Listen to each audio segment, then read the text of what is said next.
What's up, you filthy casuals? Welcome to the Casual Shenanigans Gaming podcast, a podcast all about the irreverent love of gaming. One of your hosts, Jeremiah. Tonight I'm joined by my fellow co-hosts, James. What's up? Dave. Hey, guys. And Joel. Hey. We are all pretty tired, and we definitely planned this podcast kind of last minute, but we have a topic that's actually really interesting that James suggested, and we are excited to talk about that. But this is going to be a pretty relaxed show, which is good, because last week we had our Game of the Year episode, which of course was longer and a bit in-depth, and we hope you guys enjoyed that. But screw last year's games, it's 2017, so... Wait, screw last year's games. I haven't played half of them yet. They're all that's a good point. Screw last year's games till they drop in price and we can play all the ones that we skipped the first time. And this week's going to be a relaxed episode, and I want to remind you guys, we talked last month how the podcast workload for all the additional things we'd added, all the additional Patreon perks, all the additional casual conversations and various other things, we're starting to get to the point where our workload, we couldn't keep up with the workload because all of us have gotten progressively more busy with other hobbies and other things. So we want to keep doing the podcast. We want it to be good, but the main important thing is the main podcast. So what we're going to be doing is 3 weeks a month, we're going to have a normal podcast streamed live, probably on Thursday nights at 8 p.m. Eastern Standard Time. We're probably back to Thursday. And then the week off, the week that doesn't have a live stream podcast, Dave and I will record Casual Shenanigans Tech, and that will go live that weekend just like a normal episode. So that will not go out early to Patreon supporters. It will go out to everyone at the same time. And then early for Patreon supporters, we'll still do casual conversations when we can do them. Joel and I have one that's been in the tank for like months that we've been wanting to do. You just need to come over one day, Joel. I know. I did. I got all the work done. I got all the... I mean, I have work to do too for it. I mean, I guess you're doing all the work for it, so whatever. But oh, did you actually have work for it? I didn't know. I thought you were just going to be talking about with the stuff I came up with. Oh yeah, we have a game we're going to play. I'm prepping stuff for the game. Yeah, exactly. So anyway, are you still prepping? You've been prepping all this time? I mean, I kind of stopped prepping, so I could probably finish prepping. Wouldn't be a terrible idea. That'd be good.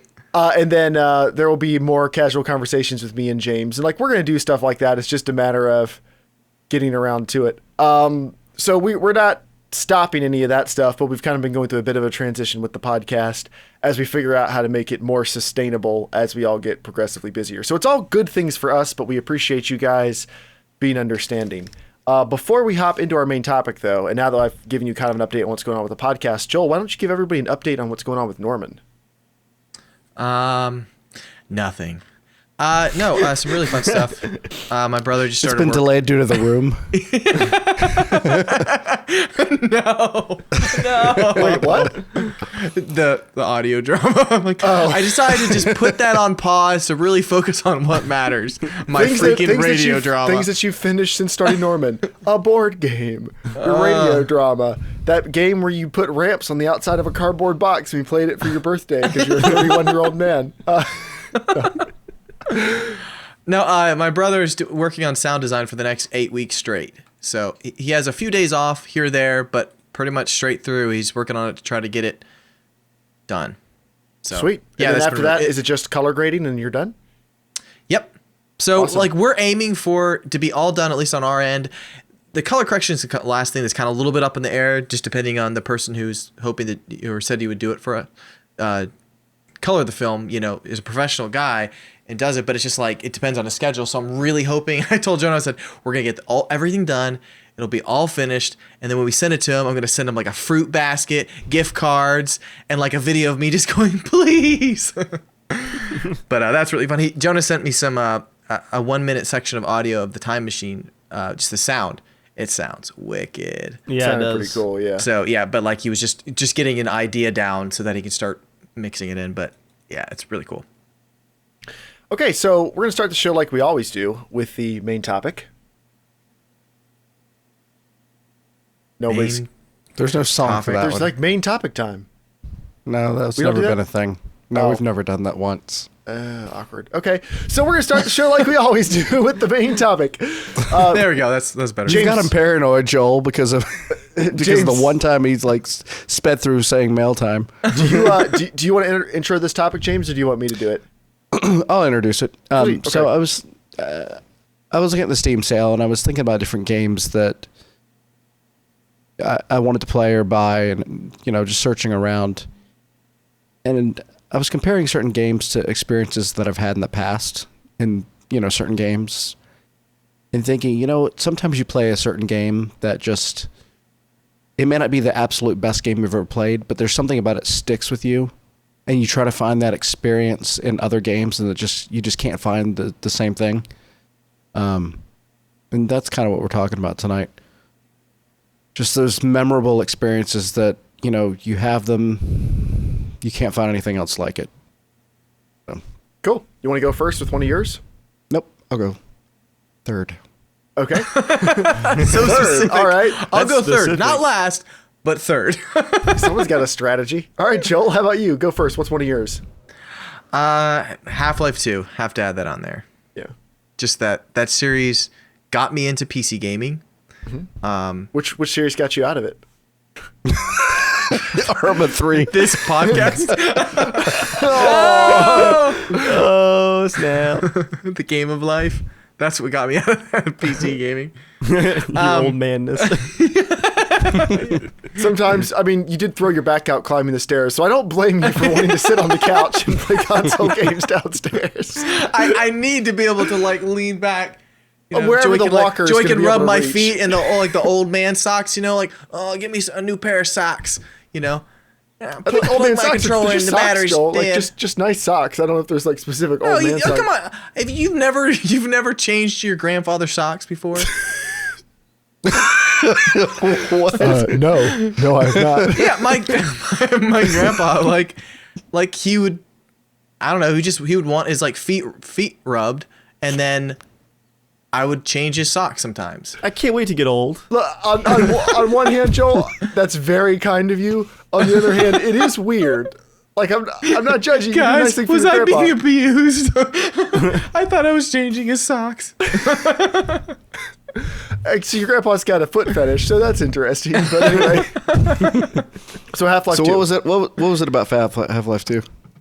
To me, it was honestly, it was everything all in one. It was mind-blowing graphics for me. The gameplay was just incredible. There was no cutscenes. The characters felt so real to me, and how you could interact with them while they're talking, and that they wouldn't just bump into you or shove you out of the way. They would kind of walk around you, and how the mechanics worked with certain enemies that you just really I felt like I was in an action movie. I really felt like I was in an action movie, and I was in control, and I had to feel like I had a lot of skill to play the game. Everything. I've replayed Half-Life 2 the most of any game I've ever played, probably 12 times now. I think it's one of the most modern. What about the feeling Oblivion shooters. intro? I feel It's a pretty close second, but not because of that reason.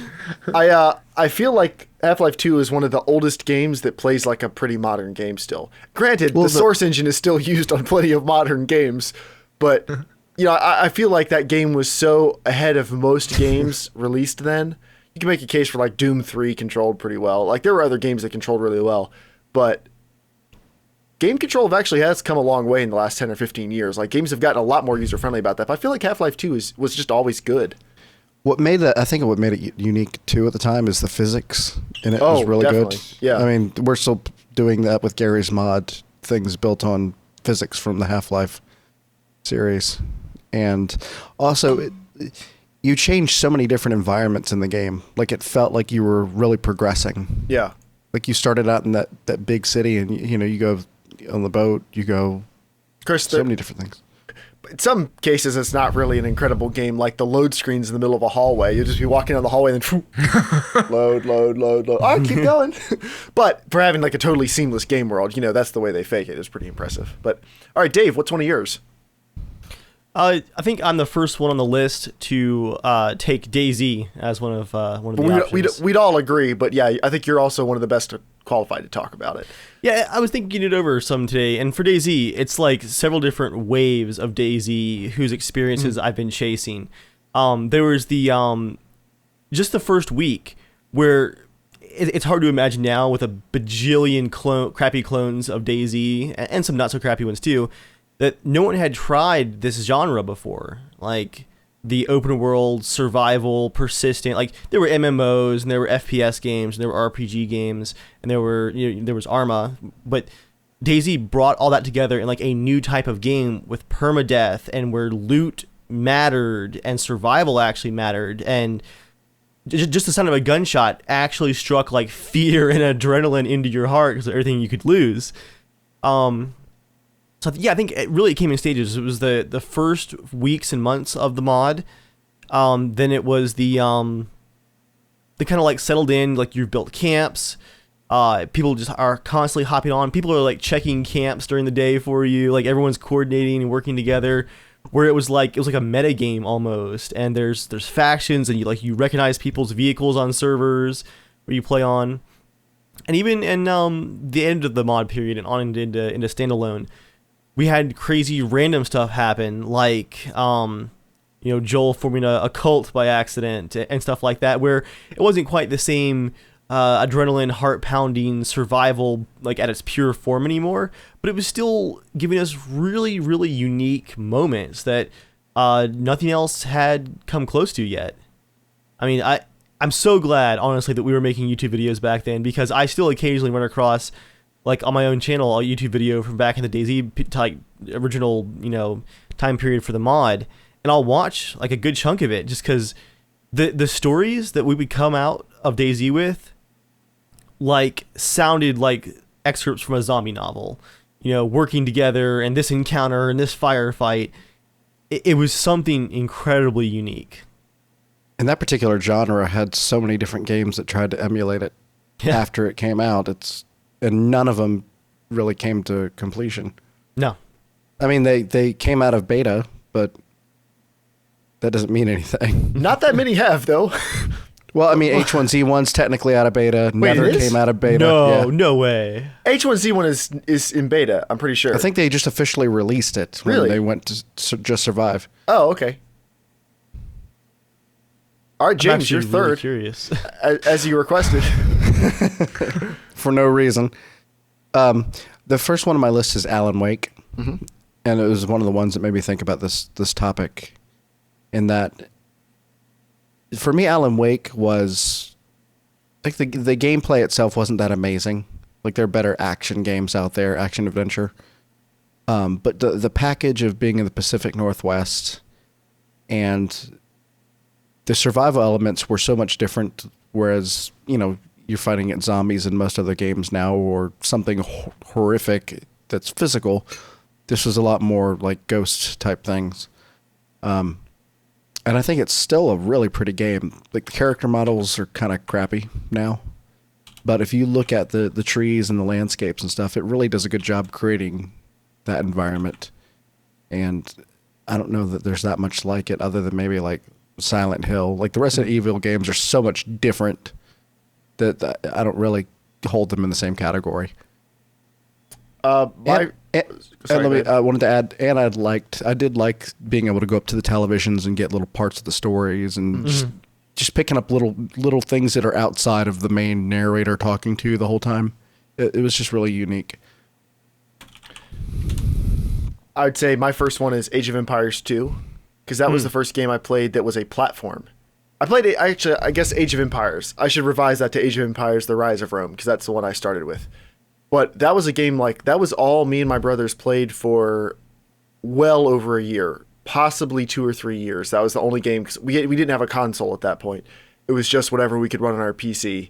I had a couple Need for Speed games that came and went and stuff. Like, I played all of those, but the only game we played consistently was Age of Empires, which is crazy because at the time we only had the one family computer, so we weren't even playing against each other. We were just taking turns playing against AI. And that was the only game where, like, any day you could wake up and go, what do I want to make today? Well, I want to see if I can make, 50 lions and put, like, 50 villagers and see if they can battle it out. Like, who's going to win? Or, like, With just the bats or clubs? yeah, one centurion and a bunch of, like, cavemen with bats, and, like, see who wins. And then just playing against the AI. So Age of Empires 2, in my opinion, it's one of the most balanced games ever. And granted, I haven't played a lot of these super competitive. Every time I play against shooters you, and it never seems balanced. stuff. I'll say this. Now, if you up the population counts above 200, above the defaults and stuff, it can get unbalanced because you can make so many of certain units that you can quickly overwhelm, like, any sort of defense. Me and my brothers have figured out, like, you have paladins, the paladin horses in Age of Empires 2. if you have 300 paladins, like I've actually made it before where I had 25 trebuchets constantly bombarding one spot of ground, and the paladin still got through and killed us all. Like, there reaches a certain point where you can just overwhelm the game's logic and break everything. But at default levels, the game is so well balanced that we have never found one strategy that's unbeatable. For any strategy you come up with, there's a way around it. And it's a game that really rewards you digging in deep and learning a ton about it. And think about it this way.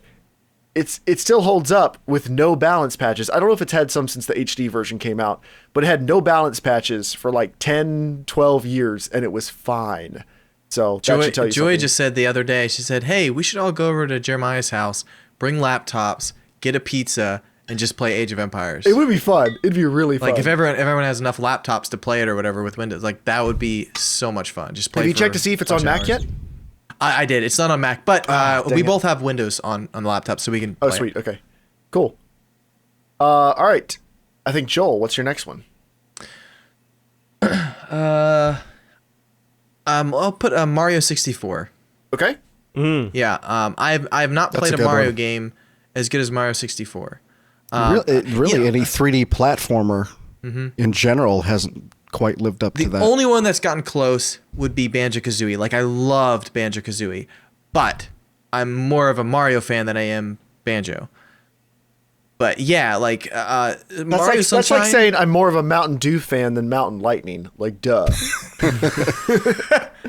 Well, Banjo-Kazooie is a phenomenal. Those two games I know, are phenomenal. but Mario 64. Yeah. Iconic I know. versus Like cool character. watershed. I think a lot of these games we could have called this watershed moments in gaming. Like, there's like Mario 64, Half-Life 2. There are games that define genres and generations. I think, like, I don't know if you could pick a better launch title on any system, anything, anywhere. Maybe Halo? Mario 60. I don't know. I mean, that's I maybe don't know. close. Halo, dude, But Mario 64, online shooters. Halo, online multiplayer shooters. I mean, I get what you're saying. But The first Halo wasn't online, though. I know, but that's what Yeah. spawned. Like, that's where everything started coming But I'm just from. saying that launch game, I'd say Mario 64 would take it if you put it on any poll anywhere.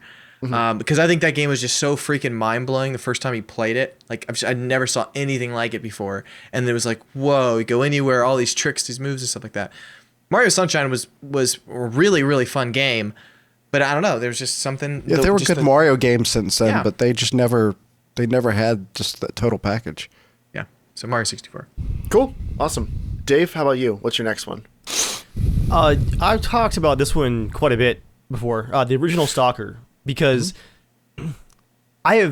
that might be the only game that I have played through at least 3 or 4 times completely, between different mods and stuff to like add things to the main story. Like, I've beaten that overarching original Stalker Shadow of Chernobyl story 3 or 4 times. But when it came out, it was such a unique time because open world games were just starting to be a thing outside of like the fantasy genre, like Elder Scrolls, and technology wise, we had just had a complete switch in how graphics cards worked in 2006, 2007. And I remember Stalker was one of the first open world games I'd ever seen that had real lighting and shadows. Like, when you would be in this underground tunnel with this green glowing radioactive anomaly in the corner, like bubbling and popping, and some weird invisible monster floats past it, and you see like a half invisible shadow like cast down the wall as it goes by. The atmosphere in Stalker felt so convincing. And with the day-night cycle, where you're out there, and the A-Life system with all the monsters and the other stalkers was so convincing. The A-Life? A-Life. It was essentially their like Zeus behind the curtain. Got where, it. I figured it was the artificial intelligence of it, but I was like, A-Life. Yeah. I mean, they like advertised it in the back of the box. They were so proud of it. For good reason. I mean, there were different stalker factions in the game, and you could run across one faction fighting each other or fighting different monsters. At night, more powerful monsters would come out and like hunt the weaker monsters. I just remember crouching like in a tree that I glitch hopped into at night. And, like it's like so pitch black, like Daisy pitch black. Did you glitch hop, or did you like literally get scared and jump up a tree? I can got, see that happening, Dave. I got scared. There was like a crumbling concrete building that was like half destroyed that wasn't real protection. So I used that to hop into a tree where I crouched for the night. And there was no time acceleration. So like I think an in-game hour was like the equivalent of a real life like 4 or 5 hours. So I literally sat in a tree for like an hour of real time waiting for the sun to come up, listening to things like eat each other out in the darkness. The sound design was really good in that game. Yeah. Just the eeriness of like just start hearing those weird sounds. You're like, what the heck is that? Yeah, between the sound design of the open world with just the weird noises where sometimes it was just ambient audio, sometimes it was actually things eating each other, and then the creepy sounds in the labs that sounded so totally different. And plus, you know, I was always fascinated with Chernobyl, the accident site, with Cold War history and all that stuff. So it was like a perfect storm of just like, is this game for me? Like, I think they actually made this for Dave. Yeah, I'm here to stay. It didn't have trains like choo-chooing all the time, though. No, but there were trains. There were abandoned trains. There were rusty Cold War trains. Oh, combine another thing. I would love an apocalyptic train game where, like, okay, no, just think of this. Think All of right. like you start out in the middle of the desert, right?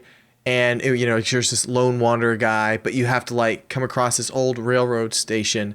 But it's, you know, think of it like Mad Max style. But you have to like steal this train to get to where you're going. But you have to like stop at certain areas, go supply, kill bandits and stuff, repair the train, keep going. But you could have like attacks and stuff on it. I think that sounds would make a really awesome like game. a really good adaptation of Oregon Trail. Yeah, that would be awesome. I think Dave would probably enjoy that. Yeah. And it's speaking of Stalker, apparently the mod of the year for 2016 is a mod that combined all of like the level chunks from all the Stalker games into a single game. And basically you start it up, instead of a story, it's just all of the Stalker games in one open world, and you pick like difficulty, overall weather settings, and it just spawns you in the world, and it's like a survival mode of all the Stalker games together. It's like, That's cool. I'm going to try that. They need to make that multiplayer. Oh, yeah. Yeah, they should. All right, James, what's your next one? My next one was DayZ. We'll skip that since Dave already called it. Okay, what's your next one? Super Metroid. Mm-hmm. And the thing about Super Metroid is that it in and of itself kind of launched a genre. Like, you hear of Metroidvania games, and you see a lot of games that try to do that side-scrolling exploration type thing. But for me, I've looked for so many games like it. I've played, you know, a countless number. I've got probably 30 games in my Steam account and played other games like that.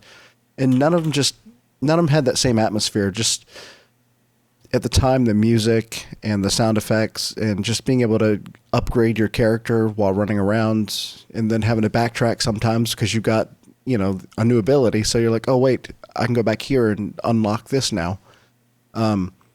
Yeah, I've tried to find a game that I've liked as much as that, but I still keep going back to that as this is my favorite of this style.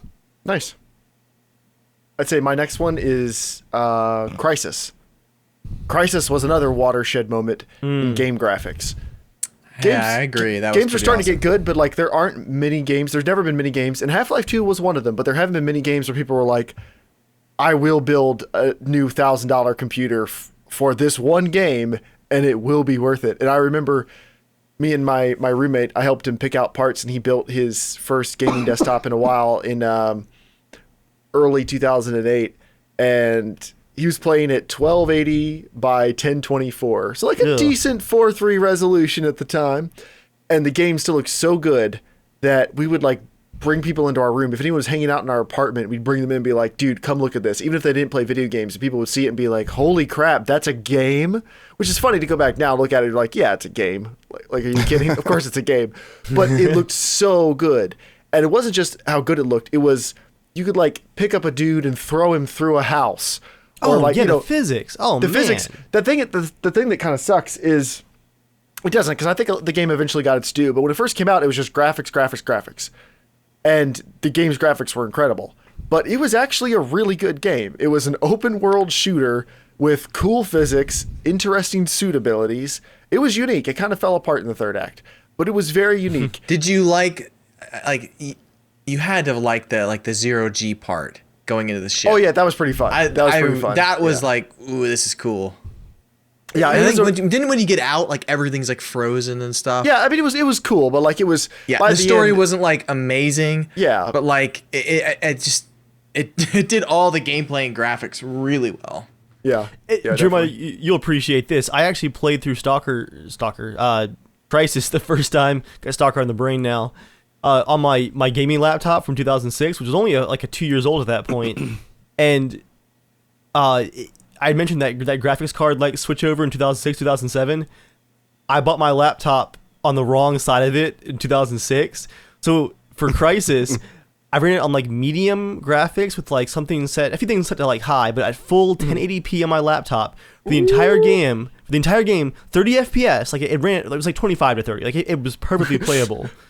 Oh, Dave thinks 25 to 30 is perfectly playable now. That's interesting. I was in college. I was poor. True, yeah. I was poor. I played, I think, the first, not Infamous. What was the game that was like Infamous? Prototype? Where you could, like, absorb people in second. Yeah. I played that at, like, 22 FPS one summer. It was great.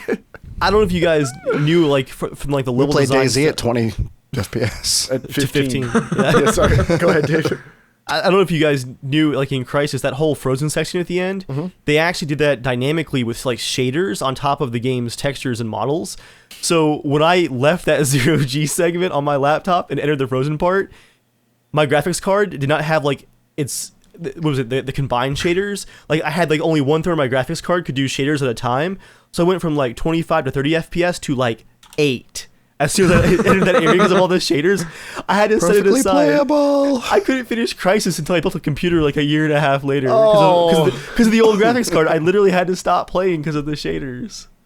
Quick question. Has there been a game that has done vegetation in first person, being able to move through leaves and shoot trees down like into individual pieces as good as Crisis 1? I don't think I've ever seen a game. Like Uncharted 4 had pretty awesome vegetation, but it's still like third person, And it wasn't like to the level of where like Crisis was like you'd like push an individual leaf and it would bend and you could shoot holes through every little bit of it. I was like, I don't think it's been done yet. Bad Company 2 had good destruction, at least. Yeah, it was like really over the top destruction, but I don't, as far as being accurate, I don't know. That makes me want to start that game up again. Just check out the first part. I think I was thinking about Crisis 2, like as far as the level design, not Crisis the number 2, but Crisis as well. Thinking about one of the weakest parts of Half-Life 2 that came out in 2004 is the vegetation, the trees, especially in the background. It's like very, very thin use because they had to use that grid-based editor. You had to be very careful with how many trees you placed. You go 3 years into the future, you're in CryEngine now, and they're painting forests with like vegetation brushes, where you've got thousands of trees that you're actually be able to like move through wherever you want. Like that difference in 3 years from how Half-Life 2 did level design to Crisis is pretty mind-blowing to think about. And it's actually a lot more years than that. Because it's funny, Half-Life 2 came out in 2004, but it was originally going to be released in 2003. Mm-hmm. The keynote that came out, it was actually supposed to come out early spring 2003. Wait, a game got delayed? And then episode 3 was going to release in 2008, and then they were dicks about it. And here we are. But more to say, like it was a little bit longer period of time, but still, even with Crisis, they probably had a working version probably like a year before it even came out, or like much more than a working version, but like there too. But episode 2 though did look significantly better. Than Half-Life 2. Oh yeah, yeah, definitely. Yep. Just think what episode 3 could have looked like. All right, Dave. Yes. What's your next one? Your last one. What was my last one? This is gonna be a little controversial for Dave. Classic Gwent. I'm having a bit of an issue with new Gwent since the leaderboards came out. I am. Will you both stop smirking happily? That's You and Joel were like, nobody else in the world has trained for Gwent like we have. We'll We're the own it. number 1 and number 2. We'll own it all. and that's actually why I'm chasing that original feeling, because it's a very different game. I've gotten bits of that original Gwent feeling, and like Joel keeps saying, there's like a core of a really good game there. But especially since the last patch where the leaderboards were launched, my enjoyment of the game has been all over the place. I fought my way to a 1-1 win ratio, like 1-to-1, after 83 or 84 games over a couple of weeks. Like, it was a lot of games played. And it's so inconsistent. Like, I actually don't launch it up just to play anymore, like, just to sit down and, like, oh, I'll play a quick game, because I'm like, this could be an average game. I was like, oh, that was pretty fun. It could be a really close, competitive, fun game. Or it could be a completely frustrating experience. It's like all over the place. I'm currently on the leaderboards and the ranked matches on a 9-loss streak.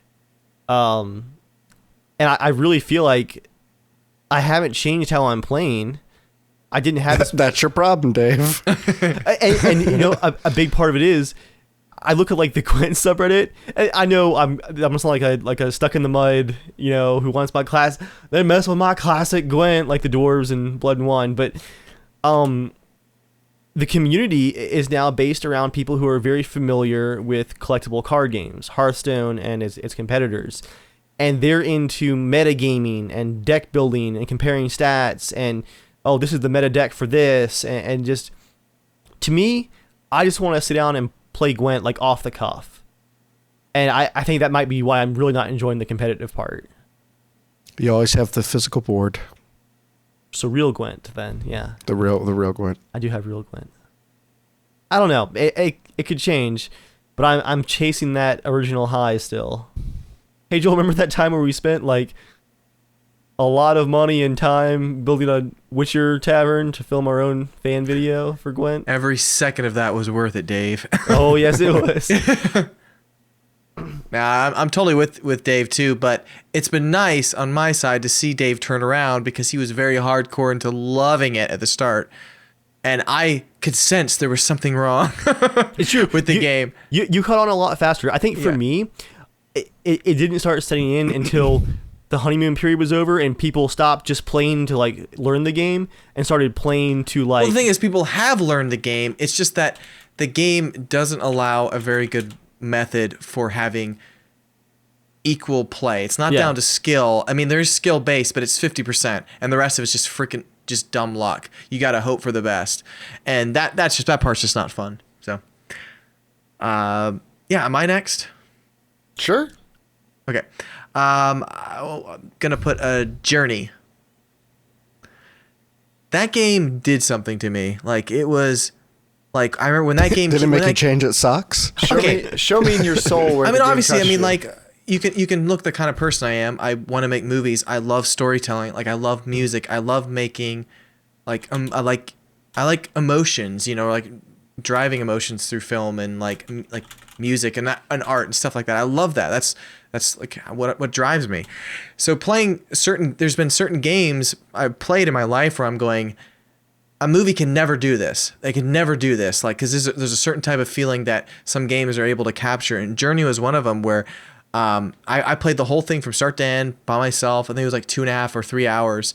The music was sweeping. Like, it swept me off my feet pretty much. The music was so incredible. And the feeling, like the way they included online connection, I didn't even know it was an online game. You play through the game and there's another AI character, but at the end, I only found out it was an actual real person playing the game with me, because you couldn't text or chat anything. You could just press a button and it would beep and make a little noise. But the story really connected to me. It was really neat. It was just a really interesting perspective on life and just growing up and getting older and just seeing new things and then going through danger and happy parts and, you know, sad parts. It was beautiful. I just remember I just finished the game, and like when the credits showed, I was playing with some random person online. I was like, are you kidding me? Because I was like, I felt like the AI was so real, you know? I was like, holy crap. Yeah. It was just like, it was this Like, weird, yeah, it was this weird stupid. connection. Like, hey, me and some random person just had a really awesome experience because we like waited for each other to catch up in the game because you're like trudging through snow and oh man, I was like I think I teared up a little bit during the game because it just made me think about life and I was like, someone took the time to create this and I was just like, someone poured their heart into this and it showed. I've never played a game like that since. Nice. Your thing made me think of an analogy. You've ever been driving on a long trip and you're just on the road with like another vehicle like for hours, and then as you're turning off or they're turning off, you guys like beep or wave or something like that. Like you're not interacting, but there's something about being on the road with someone else. Yeah, or you feel like you connected to them without actually connecting. Or if you have an early morning flight, then your second flight later in the day, you see someone from your first flight and you guys both look at each other and you're not going to hang out because you hate this whole experience and you just want to get there. But you both look at each other and nod and have that sort of like, I commiserate with you, fellow traveler. Since it looks like you do live somewhat close to me now. Respect. My next one is FTL. Or my last one's FTL. Oh, wow. Oh, James, we skipped you. Did we just skip That's you? okay, go ahead. Okay. FTL, I don't play many roguelikes, to be fair. I've never played a game like FTL where I didn't just want to learn the game, I wanted to learn how to game the game. Like, figure out the game systems, figure out how the game is thinking, and try to beat the game at the game. I know that's not a very intelligible sentence, but I only really played through FTL until I figured out how to beat it. I beat it a couple times in a row, and then I was done. And I honestly don't think I would go back to it and keep playing it. Like, it's just, I don't think I would enjoy that. But it was just so interesting and so unique, and I've never played anything quite like it. And that's kind of what we're talking about here. I don't even know how to describe it. It was the perfect blend of like speed and strategy and quick decisions and total random chance that would have you have a great run, and then midway through you get totally screwed and you're convinced it's not your fault and you did everything right. It was just, it was so good. And I can't even really articulate, I guess it's pretty obvious, I can't really even articulate why it was so good. It just hooked me. And it was so perfect for what I happened to be looking for at the time. I've tried other roguelikes and none of them have made me feel the same way as FTL. Like, none of them have clicked for me in the same way. Did you cry too? No. When I finally beat the mothership at the end, I didn't cry. But yeah, there was just like sweat, just because the whole time I was tears like, left. It's all coming out the top of my it's head. like, you can do this. You know, you make one move, then you pause, spacebar real quick. Okay, they need to go here. They need to go here. As long as I get them there before them. All right, unpause. Move, pause. We're doing it. Unpause. Just screaming. Well, that's the kind of game, if you get that far and you lose, you're done. You gotta start all the way over. Yep. So getting there is like the biggest accomplishment anyways. Yep, that's my last one. James, how about you? Actually, Lot Gamer mentioned this. Halo couch co-op. Like, the multiplayer was fun after that, playing online, but there was something about when it was, games had that couch co-op, and that was the way to play. That's something that, it never feels the same playing. And Halo, I think, probably took it to the highest level of being able to sit together and enjoy, especially being able to hook up a bunch of systems together. I mean, again, online changed that, but if I had the option to do that now, I still think it'd be a lot of fun. Like, we played, what did we play? We're on the beach trip. We played Forza. We played Forza, but what did we play all together? We played something all together. We played some Rocket League, but Did we play anything else? Last of Us? Did we play Last of Us Salt and together? Sanctuary, Dark Souls. So it was really just Rocket League where we actually were all playing together. It was really cool being in the same room playing the game. Oh yeah, But- that was so much fun. James, your stress sweat, it was so intense. It was so hot in there. It would get really hot. There were all those consoles and TVs going, and we're all shouting at Rocket League. Oh man, I got the Rocket League sweats. Hey, it's a real condition. Don't laugh. But Jeremiah, you had mentioned that Halo kind of really pushed the genre forward. And I think it kind of ended a genre too, of the really popularity of the couch co-op. Mm-hmm. and then it became the online shooter. Yeah. Halo and like the original Mario Party. Well, I mean, Like- you know, stuff like GoldenEye and stuff like that. I mean, Smash. yeah. You can't not mention Smash. But like I'm trying to I don't remember at least a console game that had like the whole network connection. I remember bringing a router. I had a little bag full Halo- of LAN cable. Yeah, the first Halo cables. was just let's all of us bring our 35-pound Xboxes. Dude, it was so okay. Well, it was like, 35-ounce Xboxes, and then everybody had to bring their 50-pound TVs because they were all CRT back then. and their 50-pound giant fat controllers. But my favorite is like we'd all pick rooms in the house. We had pizza, and like, we'd have pizza in the middle room. We'd play the game, and you just hear people just screaming like, "No, you dick!" And then you like the game would be over. You get out, and everyone eating pizza and just laughing over what happened. That was a blast. I remember going over to like lots of friends' houses to play. Like we had tons at our house. We'd go over to other friends' house at youth group. It was just like everywhere. It was so much fun. Halo pistols, man. I had a couple honorable mentions. Eternal Darkness, which it was just really unique. Just something about being. Here's another thing. Like the downside of open world games is you're spending all the time exploring around. Like the original Resident Evils and Eternal Darkness had where you're isolated to a single house or building, and you're just exploring that house and unlocking new areas, and it was really cool. And the other one that I'm going to mention that has had a couple clones is F-Zero. This is for Ultra Grunt. Fantastic games, even from the SNES days. And, you know, we've had other super speed ship car type things, but nothing has come close to F-Zero for me. I had just one last one that I had on my list was Dark Souls 1. And it's almost a little sad because I haven't experienced Dark Souls like Dark Souls 1. No, I've experienced a lot better experiences than games for Windows Live. But when I played on 360, like going through that game, you talking about FTL, like finishing that game, like I felt like I just became a man. Like I just did this. Like, cause I remember thinking it was so overwhelming. I was like, this is, I'll never ever Is that play it. when Like, you said that, Joel? But yeah, that game really changed gaming for me again. For like, it was just like, whoa, I never thought I would ever get into a game series like that. Now, unfortunately, it's like Dark Souls 2 is amazing, and I'm enjoying 3 and Bloodborne. They're super awesome, but they never captured the same way as Dark Souls 1, mostly because you've played it and you're not as scared the next time. Like, you know, kind of like how the game might go, you know.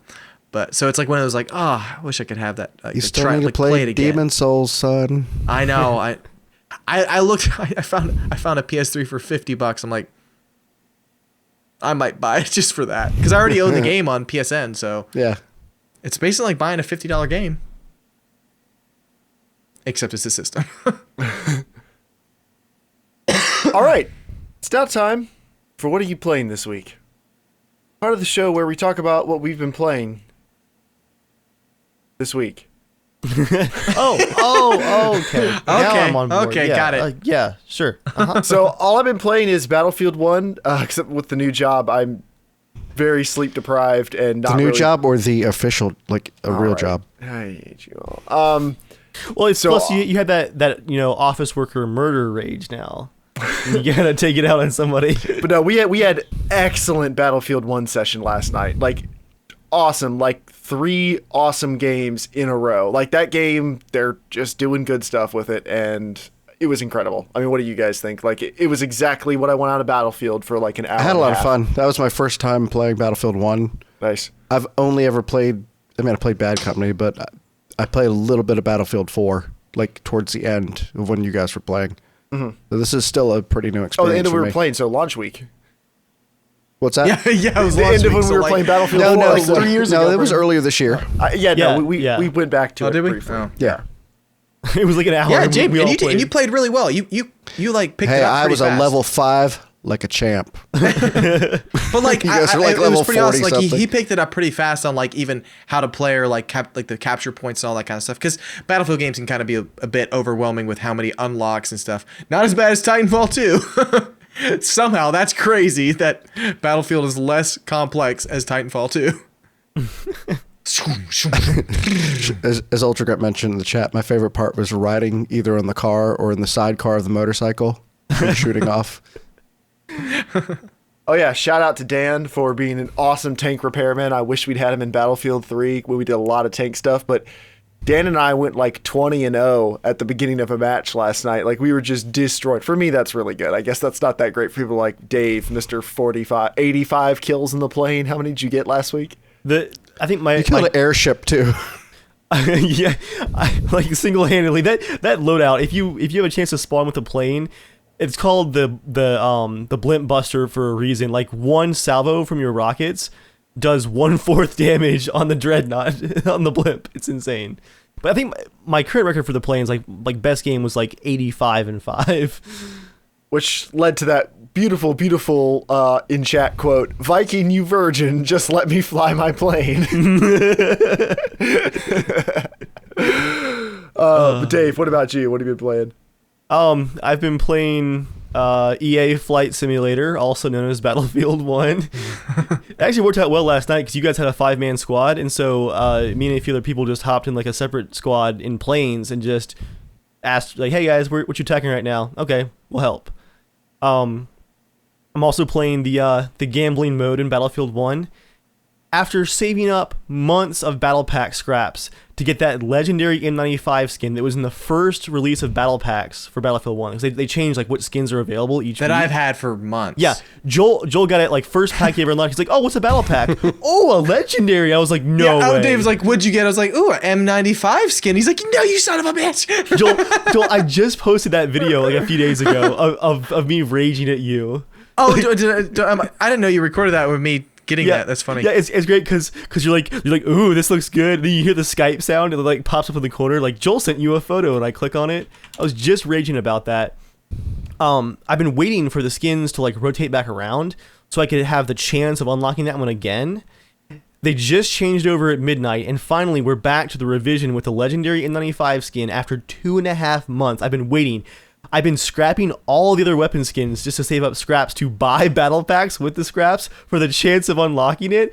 I was like, I'm going to go in. I'm just going to spend all my scraps and try to get it. I also forgot, because I have Battlefield Premium, I get one free Superior battle pack a month. I was like, oh, before I start using all my scraps, I got a free one. I opened it. It was the legendary skin. Like, all that scrap I've been saving for months, didn't need to. Come on! I was so happy, though. Like, I might actually play You were tonight. rewarded for your patience. Yeah. And I put it in the video, too. Like, that one rifle, I have, like, 13 hours in Battlefield 1 just running around with the M95 like in my hands, like for the time tracking thing, like 13 hours. I needed that skin. I deserve that skin. Yeah, how many scrap did you save up? Like 3,200 or so. I haven't even got to 400 so I can buy a legendary pack. I was ready to go. Sorry, what were you ready to do? Go. I've also been playing, not for the last couple days, but some ranked Gwent. I don't know. I'm not writing it off yet, but I'm in a weird place with Gwent. But also, I bought the Verdun Christmas Truce DLC, the charity DLC. Logged in, like wrote a Christmas card from the trenches, played some soccer, threw some snowballs in people's faces because the AI just stands there and takes it. It was neat. It was like a guy playing bagpipes over a funeral over the trenches. The snow's falling. It was neat for charity too. When you send the Christmas postcard, it like puts it on your Twitter account. I get an email the next day. I won something in like a drawing for the Verdun Christmas Truce. I didn't even realize there was a drawing. I was just checking out the little Christmas truce. So I'm apparently getting a Verdun peppermint tin. I don't know what that is, but I'm excited. We'll see what it is when it comes in. It's probably like a tin of peppermint candies. I hope it's like historically accurate though. That's what I want. All right, Joel, what have you been playing? That smile. The Last Guardian. So I'll just keep it brief. I think I need to do a casual conversation just myself, just talking about the game, because I just need to get it out. You need our second game review. 176 episodes. We've got one game review. It's time for number more 2. than that. Really? Yeah, we've done a bunch. Last Guardian. I just like I'm playing it. I'm going. I don't even know how this is even possible. Like what they've done in this game. If you think Uncharted 4 was epic, like you don't even know. Like I would like Uncharted 4 was a 10 on my scale. Like it was a perfect game. And then you play Last Guardian and the things it does, the epicness of it, some set pieces are so ridiculous. You're like, what in the world? Like this, I'm actually playing a game that can do this. It's amazing. It's a one-at-a-time experience, and I'm going to be really sad when it's over because I'm like, every time I played it, I think I played it for 4 hours straight. Like Joel was already to put it in the topic for tonight of game experiences he hasn't. I was because I was like, I mean, like from the second you're still playing it, man. It's like, I just know. From someone who really appreciates really good music in games in the sense of like really held back, because I loved Ico and Shadow of the Colossus, where the music would just come in at the perfect moment. Joel just can't say the word perfect. Stop. What do you have to say to the naysayers? A lot of the reviews, like it doesn't make any sense, honestly. It's one of those things I don't think they understand like how games work. I think honestly, I have not had one.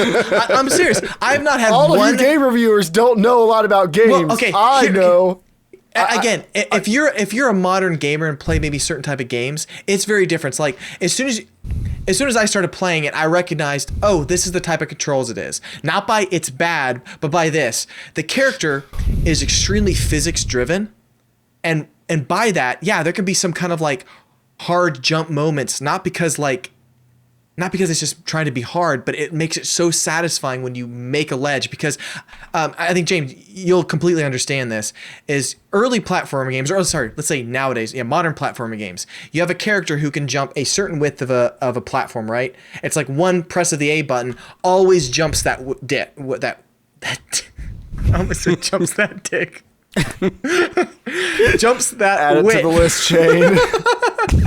Jumps the width, and you know, like how a game is made. Is it jump the girth, Joel? Jumps the girth. But like, do you know what I mean? Like how like Dave would know too. Like how houses and things are made in a game. Like you go, oh, I can jump that because it's within that width that you can jump because your character's. Well, this game, it doesn't hold your hand like. There's like moss and stuff on the walls, where in a lot of games moss says, "Oh, climb that." You know what I mean? Like, or even in an Uncharted game, you're like, "Oh, I get that."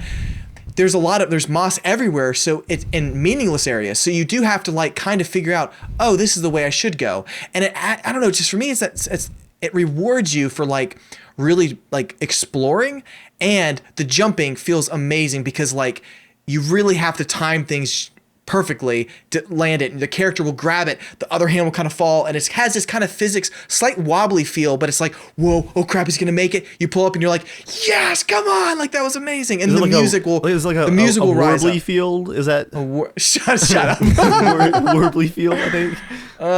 It's I think reviewers sometimes have selective amnesia, like yeah.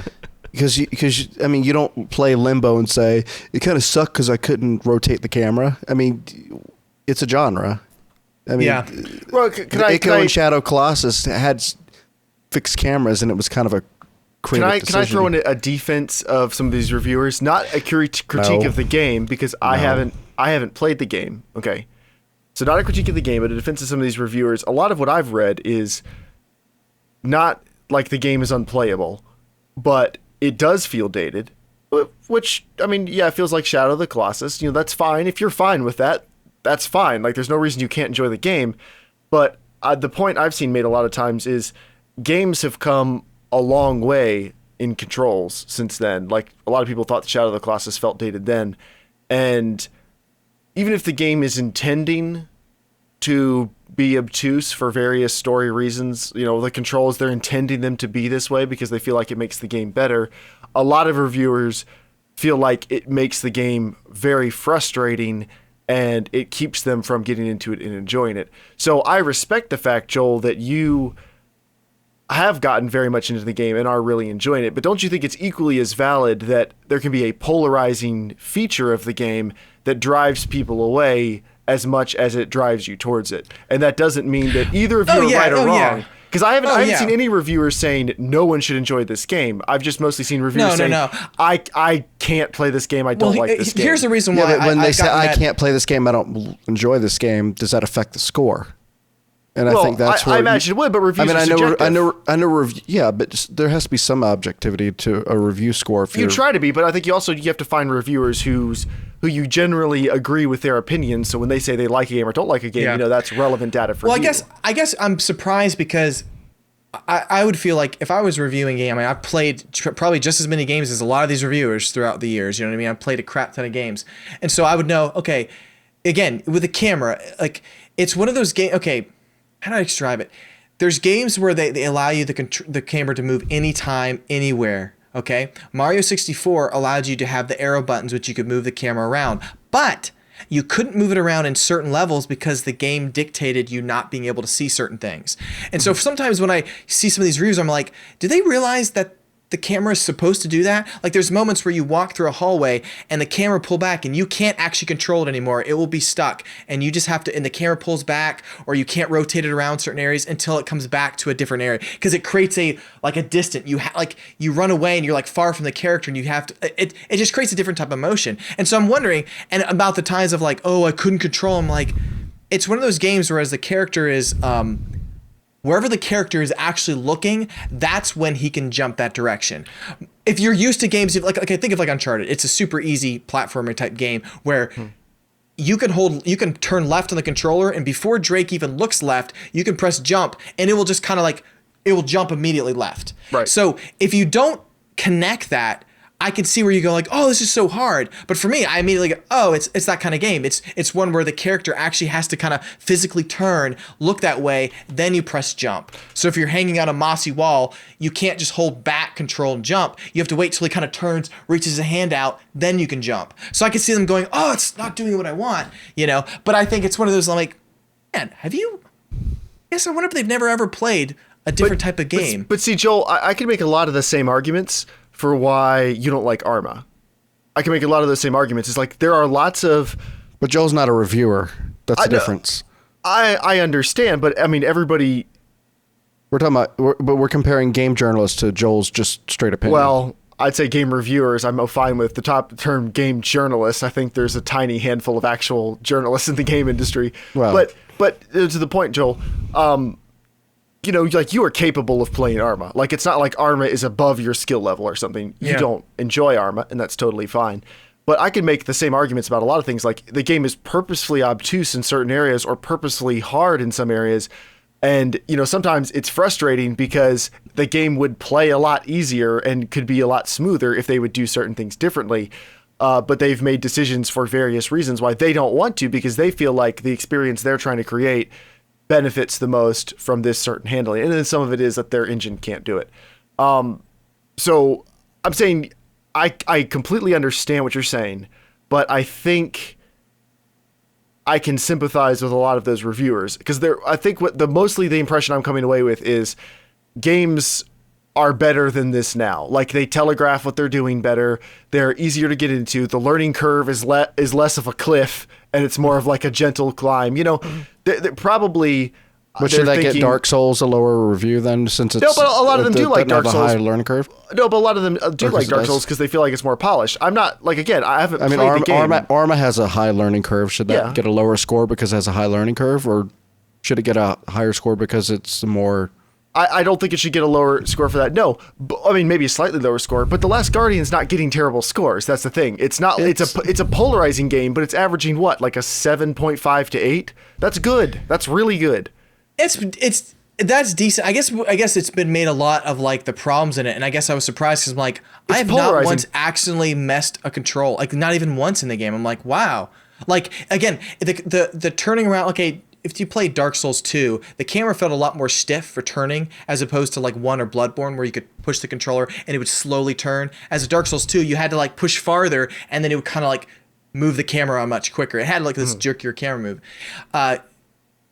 Last Guardian has a much more like you have to push the stick a lot further till it moves. So it's like one of those things where I just heard that there's a patch that came out yesterday that apparently fixed some of that where they can make it smoother. But to me, it was more of when they're saying like I wasn't able to control Trico and all like that. And I'm going, I don't think they actually waited. Because it's but again, if the game doesn't telegraph to you that it will work better if you do it this way, if enough people have the same problem, if it's one person, you say, oh, well, maybe they just don't know how to play the game. If a bunch of reviewers, maybe none of them tried, I mean, that's very possible, but if a bunch of them are running into very similar issues, couldn't you put some blame on the game and say, well, it needs to do a better job of teaching you that this is the system. Even if the system's a little clunky and that's intentional, it needs to teach you, okay, this is the system. You should treat it this way and you will get a rewarding experience. Like, I think that's reasonable. I guess what's interesting is the game does. I mean, that's what I guess what I'm saying from my opinion. I think they're very, very wrong about that because I'm like, man, it literally told you. It told you in text when to do things. But like, it's one of those things where I feel like as you're playing, it's very apparent, like, this is a creature that's so well made, it's supposed to actually give off the feeling of an actual animal that doesn't always agree with you, and you have to wait for it, and sometimes it will do silly things. And so, again, I can understand if they didn't recognize that and they're thinking, oh, it said just to go this way, why isn't it going now? Because sometimes what will happen is you'll tell Trico, go left, or like you'll point up like, hey, go this way, and you ride on its back, and it'll kind of go like, it'll kind of look up a little bit, it'll kind of like shake its nose, hit something, and you go, come on, go this way, and then he kind of goes, "Rrr," and then he starts going off. And to me, I find that endearing, and I understand it. So I guess I'm a little bit more sad that I'm like, I wonder if they never got that, if they never figured out, that's the point of it. So maybe there could have been more helpful maybe in the start to say this animal is going to act very real. And it's going to be like, oh, because to me, that's why I find it so amazing. And Joy's been watching it. She's like, adores the character. She's just like so terrified for like, oh, don't get hurt. And you can pull a spear out of it. And you can even wipe away the blood. No instructions to tell you it. But here, after every battle, I'm like going around the thing, wiping away the blood. And it's like, I'm like, I love you. It's a really unique game. So I'm more sad because I think, again, when you see like these super high level reviews on traditional every Call of Duty that comes out that's like, it's a game changer, and you're like, really, is it a game changer? I mean, like, I'm sure it's polished maybe, but like there's a lot of reviews that I'm like, I just wondered if they didn't have patience, like, at all, like, to see it, and they're like, it didn't react right away. So who knows? But I give it a 10.5. You haven't even finished it. It's a 10.5. That's not I'd like to tonight. I would like to adjust my Witcher 3 score. I don't know. That scale existed. Most gamer journalists don't actually finish games and they review it, and they give it a score. I'm just saying, I'm like 12 hours in. It's a freaking 10.5. It is like, it's a miraculous game. I don't accept above 10s or above 100% effort. Miraculous. I accept you, Joel. What about 200%? I hate 200%. that. Dave, I hate that. You're gonna love it, Dave. Because it just cheapens what like 100% I'm just trying to say mean. to me it's above and beyond what I've ever thought a game could do. It's just like it's truly phenomenal, and the game does not look that dated. There's parts that look it, but there's some that are like I've never seen in any game to date. We're like, whoa. Hey, if I can play Mafia 3, then Yeah, Dave, you're gonna love it. James, what have you been playing? We already talked about Battlefield 1. I've played Skyrim. This is I think my third official attempt at playing it. I think it's catching this time. We'll see. I'm about 20 some hours in, I think. But yeah, I'm having a lot of fun playing that. Played some DayZ. It was actually kind of fun. Last weekend, Shane and I played from, I think it started at like 11 something and ended, it was like almost 7 o'clock in the morning. Wasn't it lunchtime for Shane then? Yeah. Did you go to work after that? No, it was still off. Oh, okay. For break. And Joel, you'd probably be interested in this game. I've been playing a game on my watch. I didn't know it worked on my watch until I couldn't find my watch charger, so my charger. I played it. What is it? Lifeline. Yes. Yeah. Oh yeah. I got them from a watch too. I was like, how did you know, Joe? Oh wait, it's in the list. You can see that too. So I launched it. I was like, what is this? And it's just a text-based game, but it's like you're getting these random messages from a person who's part of a crashed spaceship, and it's basically like a choose your own adventure type thing where you have to make decisions for them. Mm-hmm. And they do it, and then they'll say, all right, it's going to take me about 30 minutes to get there. And literally, it'll just say that the person's busy, and then you'll get a text like 30 minutes later. It's kind of interesting. I enjoyed playing it. I played it over, I think, last Thanksgiving. That's when I bought it. Played it for like a couple weeks. It was awesome. Nice. All right, it is time for the news. News time. So, money stats are out about Money. about how much money was made on Steam in this past year. Okay. So, this was reported by PC Gamer, and it's worth mentioning that this is calculated using a different website called Steam Spy that's pretty decent. But these numbers aren't going to be accurate down to the exact dollar amount. There's a little bit of a flux in here. So this doesn't include the sales of in-game items like Dota 2 or Counter-Strike skins or anything like that. Or gambling. But by estimated revenue, the top game of the year is Sid Meier's Civilization 6, sold about 1.5 million copies on Steam, almost 79 million. I'm not reading this very well. $79 million. Grand Theft Auto 5 sold 2.3 million copies this year for another 73 million. That's not including shark cards. Counter-Strike, of course, sold like 6.7 million copies this year. Dark Souls 3 sold 1.3 million copies just on Steam. That's awesome. That's really nice. Good. Doom 1.6. Rise of the Tomb Raider 1.3 million. It completely bombed on Xbox One, but it actually was not a massive hit that they were probably hoping for, and that's kind of their fault, but it sold really well. So a lot better than I bet their next one would probably not be an exclusive. Yeah, but the Division just on Steam sold 1.1 million. I bet a lot of those were Uplay codes that we don't see there on Steam too. A lot of the other PC sales. Quite possibly. No Man's Sky was the most successful independent game of 2016, earning $43 million. That does account for refunds. And Mafia 3, by the end of the year, sold 434,000 copies. So it's actually might end up being a hit at some point. Stardew Valley earned about $24 million, and it's a one-man project, so that's pretty cool. Here's some this guy's swimming in his house of cash. Oh my gosh. So Call of Duty isn't on the top 25 list in copies sold or revenue. Call of Duty Infinite Warfare performed way worse than Black Ops 3 on PC. Black Ops 3 actually showed up on some of the best monthly sales for a few months, and Infinite Warfare never did. Steam Spy thinks that Infinite Warfare sold about 245,000 copies in November. Wow, that's rough. They have been progressively screwing up releases of Call of Duty on PC for years now, and it is biting them in the butt over and over and over again. Although on console, it also didn't sell as well as some previous ones too. So I think the trend is starting to... Call of Duty is at the very least plateauing, and then extra bad PC versions are kind of putting extra nails in the coffin. They're not plateauing. They just keep getting better and better. Now here's some more interesting thing. 4,726 games were added on Steam in 2016. Added on Steam. So not all of them were necessarily released in 2016. Some older ones were also added. The average game on Steam sold 6,640 copies with $25,000 in revenue. So if you think about all the games that sold like $75 million worth of games, an average of $25,000 in revenue, there are a lot of games on there that are not supporting the developers who made them. That's kind of sad. I mean, a lot of them probably don't, a lot of those games probably aren't worth it. Like, there's a lot of junk on there, but there's probably a lot of pretty decent games that just aren't making enough.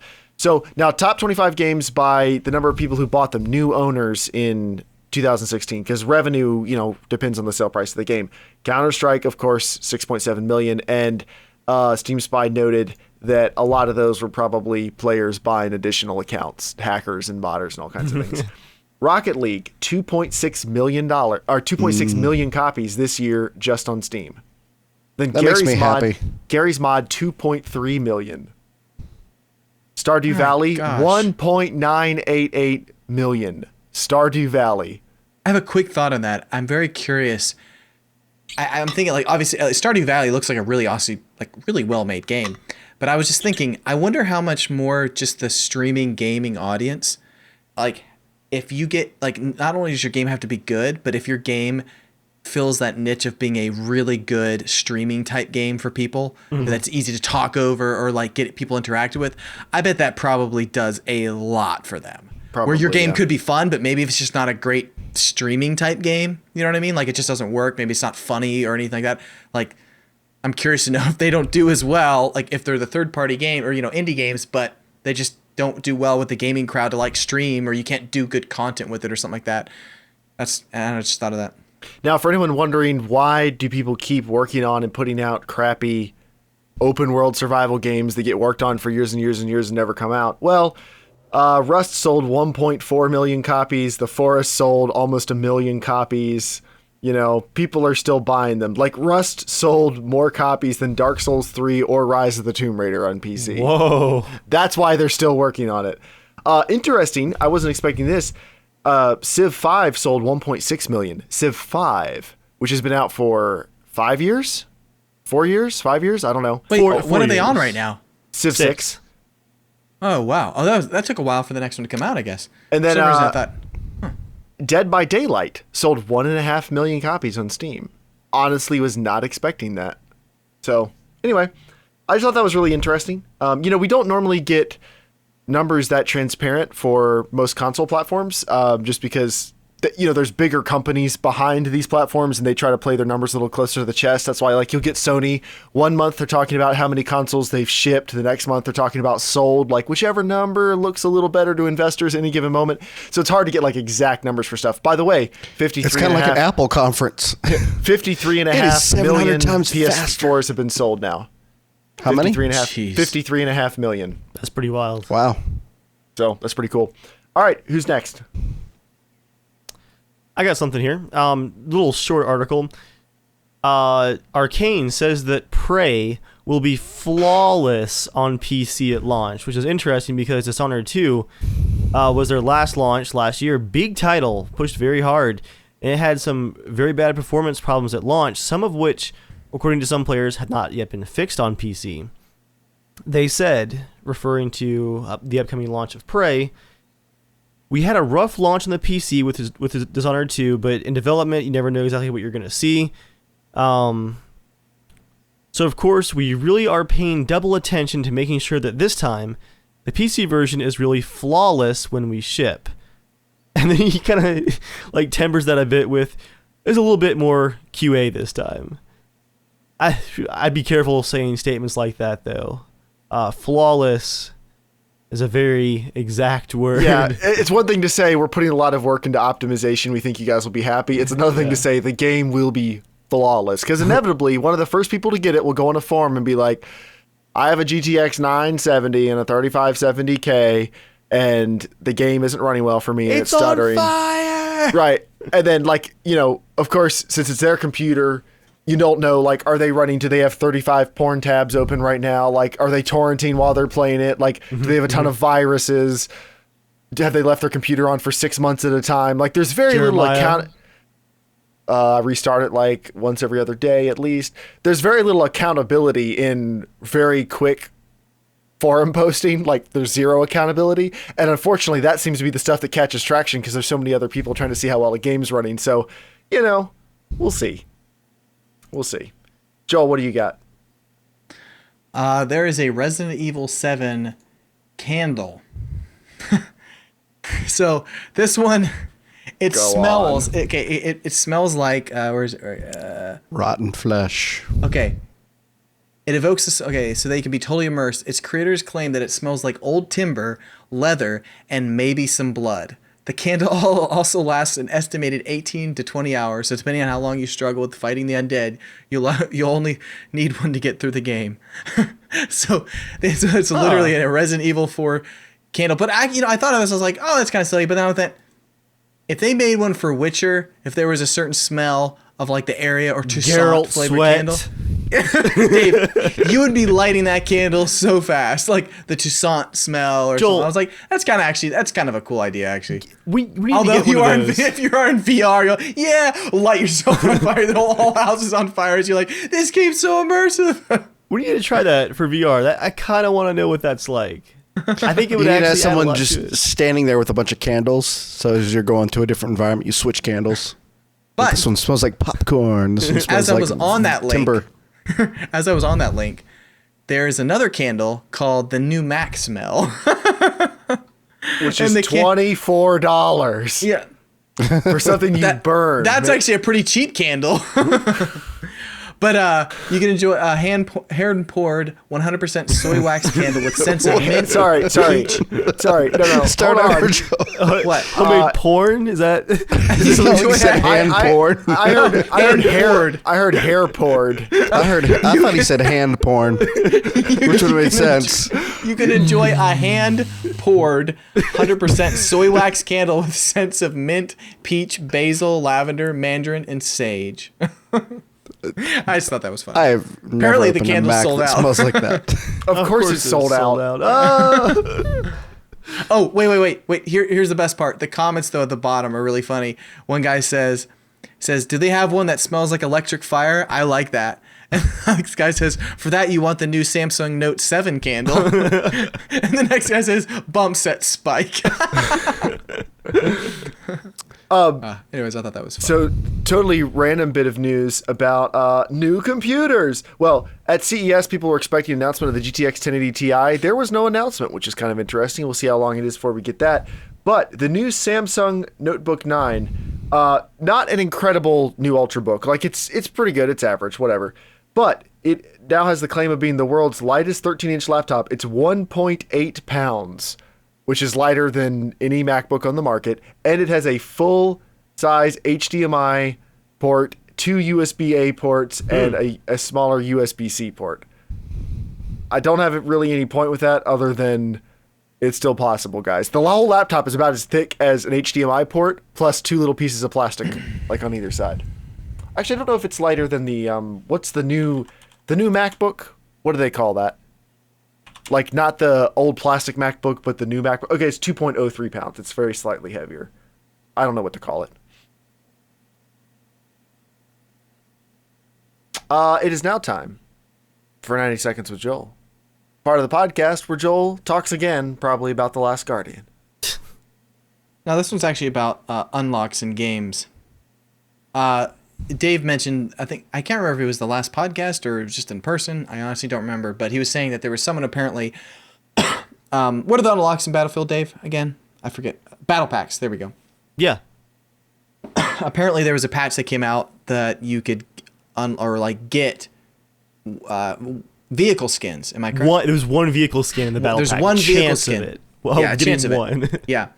Apparently, some guy paid $120 or $100 or so something around $100 in battle packs to hopefully unlock it. But then Dave said that apparently, man, I'm like blanking on the there was a, EA. It was out for like a week and a half, almost 2 weeks, where you could have a chance of unlocking this tank skin. And then the Battlefield Twitter account posted like a couple days ago, "Hey guys, due to an error, unfortunately the tank skin was not actually available to have a chance of being unlocked in the random battle packs." And then someone on Twitter's like, "Hey, I spent $100 on battle packs." It's like, can I maybe get a refund? That blew my mind. I was like, aren't they $2 a piece for just standard battle packs? They're $2 a piece. Oh my goodness, that's ridiculous. And so I'm bringing this up because I'm really curious. Just like last week when I'm asking, I'm still going to continue to ask to get an interview with a real live trash man. A real live, like they're so rare. Like hiding in the bushes. There he is. There he goes. Children, get a photo. I would love to be able to talk with someone. I'd love to interview someone who buys battle packs, like in an extreme level, like that much money. Now, again, if you're insanely rich, $100 is like nothing. So yeah, I would still actually like to talk to you about what you do with all your money. But like for someone who's just maybe like just maybe a standard gamer, like how rich like buys 2 copies of every game that he likes, rich? Or? No, like, yeah, shut up.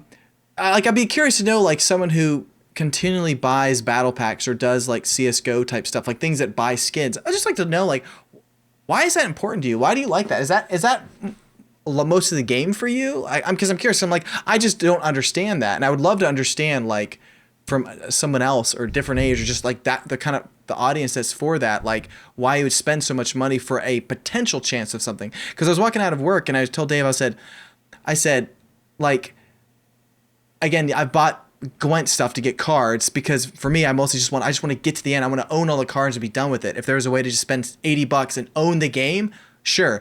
But like for me, if it was buy for $5 for the chance of getting a card, not for the chance of getting a card you might not like, but not even getting a card, I was like, there's no way I would pay for that.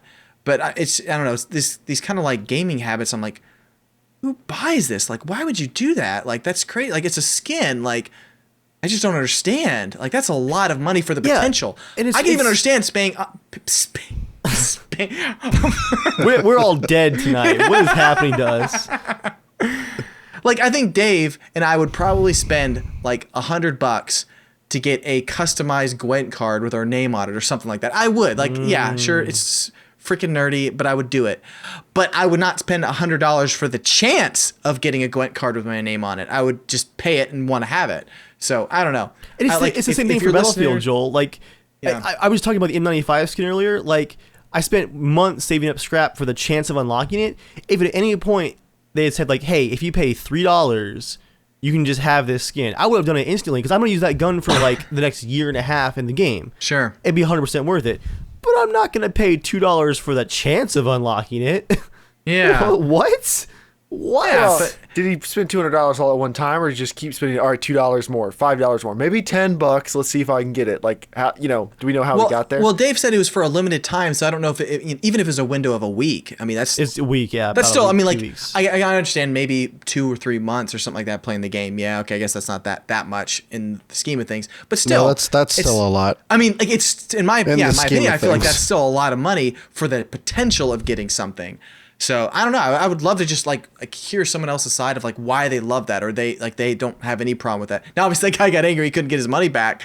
But it's funny. It's like you've gone to $100, and now you're like, I want my money back now. I'm like, I feel like you went a little too far. So write in with your addictions.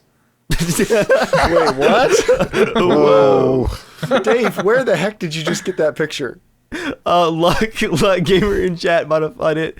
I posted it earlier. We were talking about Stalker. That was a photo someone posted to the Stalker subreddit. It said they're adding a new sleeping bag so you can survive the night. It's got armholes in the sleeping bag so you can like hold a rifle. Jeremiah, can you pull it up in the podcast? Guess what's going to be the thumbnail for the podcast? Oh, nice. That's going on Twitter. Here it goes, right there, so everyone else can see it. What? Where am I? Enjoy. You can't see it. Just Joel. go watch the stream, Joel, real quick. Oh, okay. Going to it. It's in GroupMe also. Actually, I don't see it on the podcast chat. It just came in the stream. It just came up in the stream. Okay, gotcha. Here, Joel, I'll put it in the Skype chat too. Let's just Okay. All right. Just. But anyways. Okay.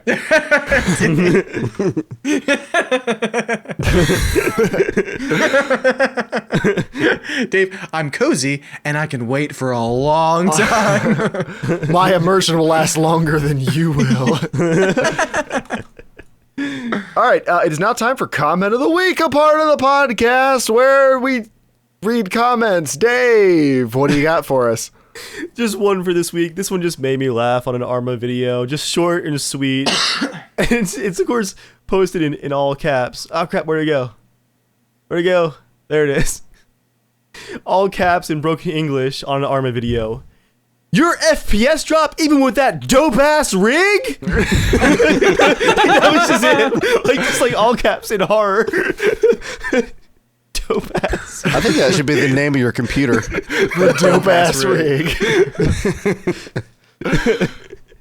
That was a good one. That was a good one. Well, that's been the podcast, guys. As always, you can write into casualshenanigans@gmail.com to be a part of the show. You can tweet at Casual Shenanigans. You can check out the website, casualshenanigans.com. We're also on iTunes and Stitcher and other places that I don't really keep track of. But thank you to everybody who listens to us on any of those. Rate us, like us, thumbs us up. Consider supporting the podcast on Patreon if you're into giving us your money to pay for us making the podcast and other things. Thank you. Anyone have anything else before we go? I mean, speaking of Patreon, we're actually working on camera updates with this, Yes. this 922 for everybody because it is awesome. Yeah, if you look how good Dave's camera looks and compared to everyone else's, actually I don't think mine's too bad, but Dave's is definitely a higher frame rate. I don't know how well that carries over on a Skype call because it's Skype. But The main thing is tell the the exposure is so much nicer and cleaner on mine. yeah. I can see one frame above 30 FPS, but that's it. I can tell. Thank you everybody for coming out and being part of the show. We love some of you. We like some more of you, and the rest of you are here, so that's cool. And we'll see you not next week. We'll see you next week for Casual Shenanigans Tech with me and Dave. Yeah. And maybe Joel if he wants to come. And then the week after that, we'll have a regular podcast. See you guys later. And as always, hug your trash man.